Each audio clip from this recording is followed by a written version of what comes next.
I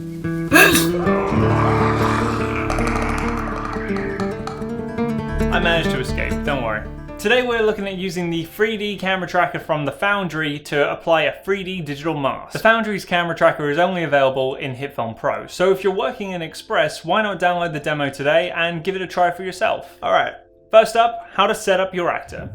First up, to get better results for your track, you'll need a pen, a mirror, or a good friend that is willing for you to draw dots all over their face. These dots will provide more contrast for your subject that the camera tracker can easily find. For a good baseline, have your actor stand by facing the camera and turning into the first position. Then go through the action. Things like this will help secure the results you'll get. In HitFilm, we'll make a composite shot from our footage and duplicate the clip. Give this new layer a rename to Footage Mask, and you may have guessed, we're going to add a mask to this footage. So by using the masking tools, I'll go around the actor's face, and if, like with ArmPlay, your actor is moving around, you will need to keyframe the mask position. Once your mask is ready, it's time to lock this down by turning it into a composite shot. The shortcut for this is Ctrl and M. Be sure to take the properties and effects with this layer. We can hop back into our main composite shot, turn off the original footage for now, and let's get cracking with tracking. In the effects window, head down to the Foundry and apply Camera Tracker. And hit the first step, Track Features. This will run through the clip, scanning for any strong features, then doubling back just to check. And as we have our facial markers, the camera tracker will find these easily. If you didn't do markers for yourself, you can improve your results by upping the contrast of your clip. Looking at our results, as there are a couple of these that aren't linked to the face or perhaps too unpredictable, like in the hair, clean up the points by first going into the Refine tab and delete the rejected and the unsolved. Another option is to manually select and delete the points with delete. Our markers are found and they're looking pretty good. So we can now solve the scene, taking all that data into consideration to work out where the camera was placed. What's really happening is it's assuming that the camera is moving around your face rather than your face moving to the camera. A camera has now been created and our floor plane is moving with the actor's face. To pinpoint where the 3D mask will go, first select the camera tracker to reveal all our points. I'll go around the key features like eyebrows, temples, ears and forehead, pressing D to create a 3D point, and giving it a name to match. This is all to help when getting to our 3D mask. When you have enough points to guide the mapping of your face, we'll disconnect them from their parent. Now we can go ahead and bring in our 3D model. This is a real versatile effect and can be applied for replacing holograms, digital prosthetics, or headwear. Though as seen from our opening sketch, we're going to be using this clicker head from The Last of Us, which you can find down in the description. Once imported into the timeline, I'm going to set my screen to 3 views.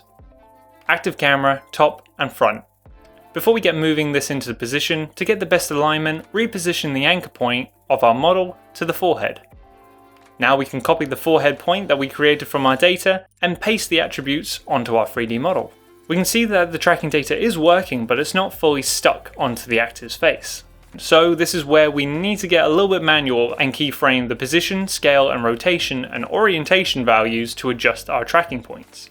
We can see in the alternative views the boundaries we have to work with and stay confined to keep our mask proportionate.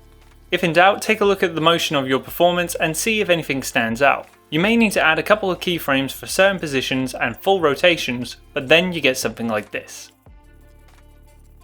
If you're enjoying this tutorial, you should consider subscribing to our YouTube channel. It only takes 1 second, kinda like being infected by a clicker. Let's go ahead and get into compositing. We'll first need to set up the lights of our scene, but you'll notice that when adding them and playing through, they appear to move.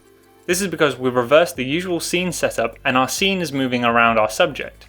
To solve this, set yourself on 1 frame, position your lighting, then parent the light to either your camera or the camera tracking null object. Now when you play through, the lights are static. For additional details, jump into the model's material settings and activate ambient occlusion for some internal shading. To quickly cover compositing of the model, I started off with a white balance to match with my shot, curves to lift and match the tones, shadows and highlights. If you're in Pro or have the scopes available in Express, using these will make the process so much smoother.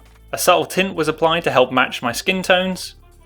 And because the edges of this model were so sharp, I applied a matte cleaner to smooth, choke and feather it.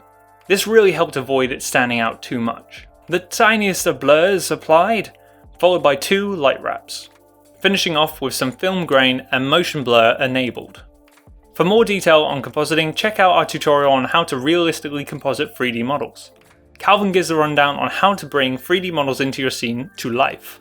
This is one of the first game-related tutorials that we've done for quite some time, so if there's something that you would want to see from a video game, let us know in the comment section. And also, if you're using this, what are you going to be applying this technique for? Are you going to be making your own clickers or doing something a little bit more sci-fi? Let us know. As always, don't forget to like, comment, and subscribe, and we will see you in the next tutorial.